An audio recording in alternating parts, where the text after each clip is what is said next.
President Cyril Ramaphosa yesterday said the end of rolling blackouts is in sight. In his State of the Nation address, the president took the country through more of what is being done to tackle the country's electricity problem. Now, rolling blackouts have caused major headaches for businesses as well as households. And let's talk about this now with Prof Sampson Mamphweli, SANEDI Energy Secretariat Head. Thank you so much, Prof, for your time. The president yesterday saying that the worst of load shedding is behind us. And before you know it, Eskom announces stage 3. Now we are on stage 4. What should we read into this? Good evening to you and the viewers.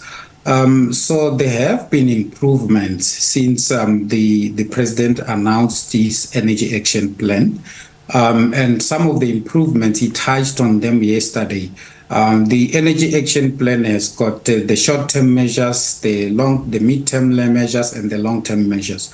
On the short-term measures, top of the agenda is basically to fix the coal fleet that has been giving problems so that the energy availability factor can improve to above 70%, which is what the IRP envisaged. And if you look at that, by the time the Minister of Electricity was appointed, the energy availability factor was hovering at below 50%. Now it's sitting at about 55, 56%. The breakdowns were hovering at about 18,000 megawatts. If you look at the statement from Eskom, we're now looking at about 15,000 megawatts. So there has been some improvement in that regard. He talked also about the small-scale embedded generation, which is basically a rooftop solar PV.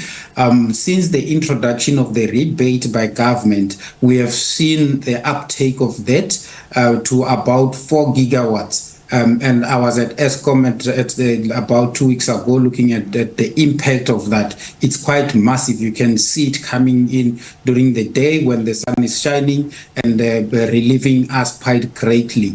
There are still challenges around the grid constraints, which the president touched on. The government needs to fix the grid. There's about 14,000 kilometers of lines that still need to be built.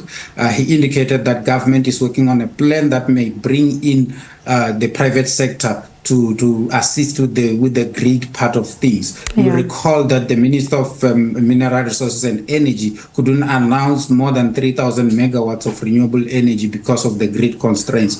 So there are positive signs that we are starting to see going forward.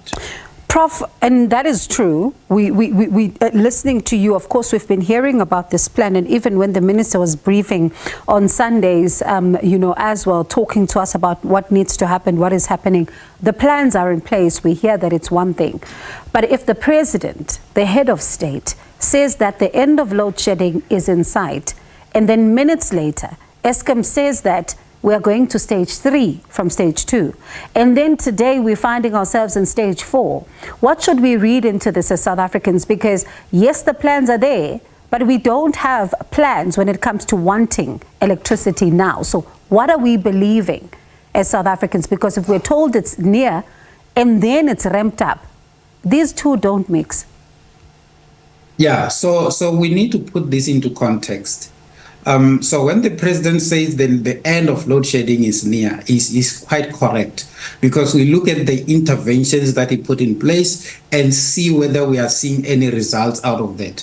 And we need to look at this energy action plan in its context, that it's got the short-term measures, the mid-term measures, and the long-term measures.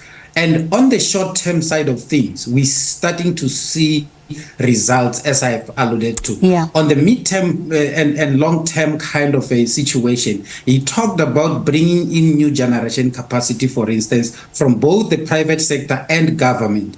And we're starting to see, we've seen that NERSA, for instance, has registered 10,000 megawatts. That's coming from the private sector because of the reforms that government has introduced in the space. So going forward, looking at the midterm measures starting to kick in within the next year or so, and some of the short-term measures on the coal fleet being fixed, one can easily say that the plan is working. The question is whether the pace at which the plan is working is enough for the economy or not, and is enough for the South Africans to appreciate the work that is being done. If you look back at where we come from, one would say any improvement should be welcomed by society. Is the pace the correct one though, Prof? Because South Africans have been patient for too long. Load shedding has been going on for too long. And I'm going to ask you another question about the end being near in just a moment, but answer the question you just asked. Is the pace the correct pace right now? Say the pace is not necessarily correct. I think there's more that can still be done.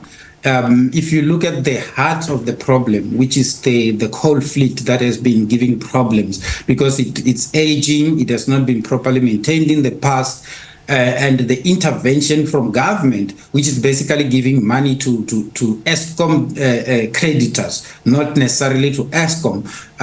There, I think there's a room for improvement in terms of government making money available directly to either the Minister of Electricity, setting up a project management office, and then working with Eskom to fix the coal fleet. Because what is required is what they did with the nuclear power station in the Quebec one. Take down some of these units for 3 to 6 months, ramp up load shedding to stage 5, stage 6. But when you return the units back to service, that unit we know it will be guaranteed that it will stay there and help us, and it will be reliable for the longest of time. That is basically what needs to be done. So in your reading then of this entire situation, what is this near that we are being told here? Is it months or is it years?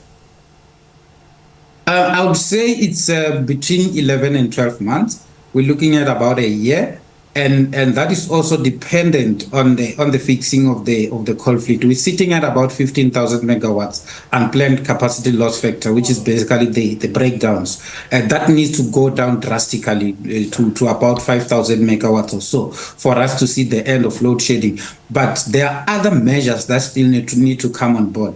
There are issues around demand side management and the energy efficiency. There are geyser control programs that still need to come on board. NICOM has done quite a lot of work around that. Government still needs to bring in money to implement those kind of programs. If such programs are implemented, for instance, we can see a load shifting of about 3,000 megawatts. That's 3 stages of load shedding. So when the system is constrained, we switch off the geysers, then we can save 3 stages of load shedding. If that was in place, we could be sitting on stage 1 load shedding at the moment. All and right. I'm aware that government is working towards that as well. Prof, as a final question then, very briefly, what is the state of the grid right now in layman's terms? It's heavily constrained. So we are not in layman's terms. So we are not out of the woods, I guess then. I suppose it's stage 4, possibly an increase, maybe. Yes. Okay.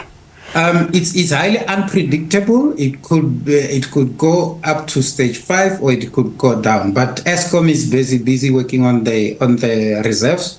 If they get the reserves right, it will go down to stage 3. All right. I suppose then that's that on that. But thank you so much, Prof. We do appreciate your time this evening. That was Professor Sampson Mamphweli, SANEDI Energy Secretariat Head.